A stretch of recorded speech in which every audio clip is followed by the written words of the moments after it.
Fala aí pessoal, beleza? Eu tô aqui para gravar para vocês mais um vídeo, pessoal, que eu considero bastante importante. Recentemente saiu os resultados de Marco Polo e como vocês já sabem, ela é uma das queridinhas aqui da minha carteira. Eu tô atualmente com 13% de ações na minha carteira e eu quero trazer aqui para vocês o panorama geral, né, dos resultados da empresa. Mas antes, se você gosta desse tipo de conteúdo, pessoal, já sabe, deixa seu like, se inscreve no canal. Eu tô com atualmente 181 inscritos, tô gostando pra caramba de trazer esse conteúdo para vocês aqui, acompanhar a minha carteira. Então, se você gosta da minha didática ou desse tipo de vídeo, considere se inscrever no meu canal que você não faz ideia do quanto que isso me ajuda, pessoal. Bora pro vídeo. Pessoal, como eu trouxe aí na thumb, atualmente Marco Polo Pomo 3, né, que no caso é a qual eu invisto, tá R$ 6. No último ano ela cresceu cerca de 41,75%. E os resultados do primeiro trimestre de 2026, já vou adiantar para vocês, não desagradaram nem um pouquinho. Eu estou aqui com o vídeo, na verdade, com a teleconferência de resultados e a principal informação aqui no perfil a gente já pode ver é que o lucro cresceu mesmo com a queda da receita. Então, o principal destaque desse trimestre ele foi o aumento da lucratividade, né? Mesmo com uma leve retração operacional, mesmo com a menor produção dos ônibus, né? E dos produtos em geral da empresa. O lucro cresceu mesmo com a queda de receita. O lucro líquido ele foi de 264,6 milhões de reais, um crescimento em relação ao primeiro trimestre de 2025 de mais de 8,8%. A margem líquida ficou 16%, é uma alta de 1,1 ponto percentual. Né? Isso mostra que a empresa ela conseguiu ganhar eficiência, ela conseguiu também controlar os custos e melhorar o mix de produtos vendidos. Ó, a receita ela ficou praticamente estável, né? A receita total ela caiu um pouquinho. A receita líquida ficou de 1 bilhão, 1 bilhão 655 milhões e teve uma queda de apenas 1,3% versus o primeiro trimestre de 2025. Nada muito preocupante na minha opinião, né? Porém houve mudanças importantes, né? No Brasil ele produziu menos 3,5%, exportações do Brasil, né, ficou menos 9% e operações internacionais ficou mais 4,6%. Ou seja, o crescimento internacional ajudou a compensar a fraqueza do mercado doméstico. Para você que assistiu o vídeo anterior, no resultado do quarto trimestre de 2025 de Marco Polo, pode também ver uma semelhança com os resultados atuais. Bom, em relação ao EBITDA, o operacional ele veio excelente. O EBITDA ele veio 304,8 milhões, um crescimento de 16,3% em relação ao ano anterior, né?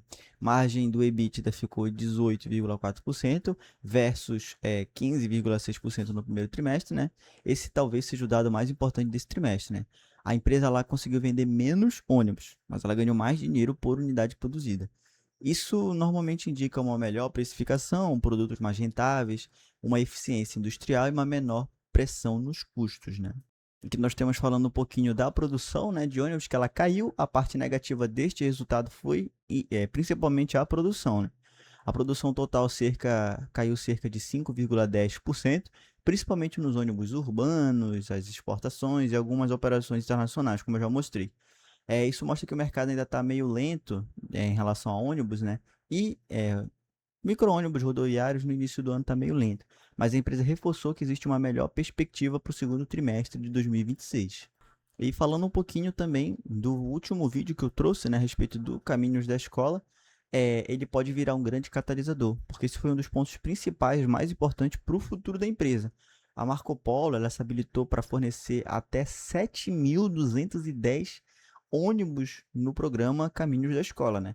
620 ônibus volares, 2.220 ônibus urbanos, 4.370 micro-ônibus, né? A empresa comentou que as entregas elas devem impactar fortemente no segundo trimestre já de 2026 e principalmente em 2027. Então, uma projeção, a empresa ela tem que ficar um pouco, visão de longo prazo na tua carteira para a gente poder obter os resultados, os melhores resultados possíveis, né? Isso pode gerar, é óbvio, um aumento na receita, uma maior utilização das fábricas, um crescimento dos lucros e, é claro, uma maior geração do caixa da empresa. Bom, e aqui reforçando também a saúde financeira da empresa, que continua excelente, né? A empresa ela segue extremamente saudável financeiramente falando. A sua dívida líquida sobre EBITDA é apenas de 0,2% a respeito do caixa da empresa. Isso significa um baixo risco financeiro, uma grande capacidade de investir e espaços para dividendos, né? Assim como foi a queima de caixa que ela fez na bonificação no final do ano passado, né? Porque ela tinha muito caixa retido na empresa. E é claro, a proteção em momentos ruins do mercado. Pouquíssimas indústrias brasileiras, small caps ainda por cima, possuem uma alavancagem tão baixa. Aqui ele trouxe um pouquinho dos resultados em relação a JCPs e dividendos da empresa, não tem muito a comentar. A gente já também tem um JCP aprovado para dia 8 do 5 e o histórico recente mostra um payout bastante elevado, né? A Marco Polo ela vem se consolidando como uma empresa de crescimento moderado, por isso praticamente 15% na minha carteira, uma geradora forte de caixa e uma pagadora relevante de dividendos. Por fim, pessoal, operações internacionais tiveram destaques, né? O trimestre internacional ele foi misto, mas com alguns pontos bastante positivos, né? Os pontos positivos é que lá na Austrália a performance foi excepcional, tá? Lá na Colômbia os resultados eles foram consistentes e na África do Sul teve uma melhora no mix de vendas. Agora, alguns pontos, é claro, chamam a atenção, né? A Argentina foi fraca, China está muito pressionada e o México em recuperação lenta. Mesmo assim, o exterior continua sendo uma peça importante para o crescimento da empresa, né? Resumo, pessoal, do trimestre é que o lucro recorde nos primeiros trimestres, o EBITDA veio muito forte, margens crescentes, baixa dívida, perspectiva forte, principalmente com o caminho das escolas, e operações internacionais ajudando nos resultados, né? Os pontos negativos é que a receita caiu lentamente, né? Só estou conferindo ali a minha tela. Produção menor dos ônibus e micro-ônibus, exportações mais fracas e o mercado urbano ainda está muito lento, né?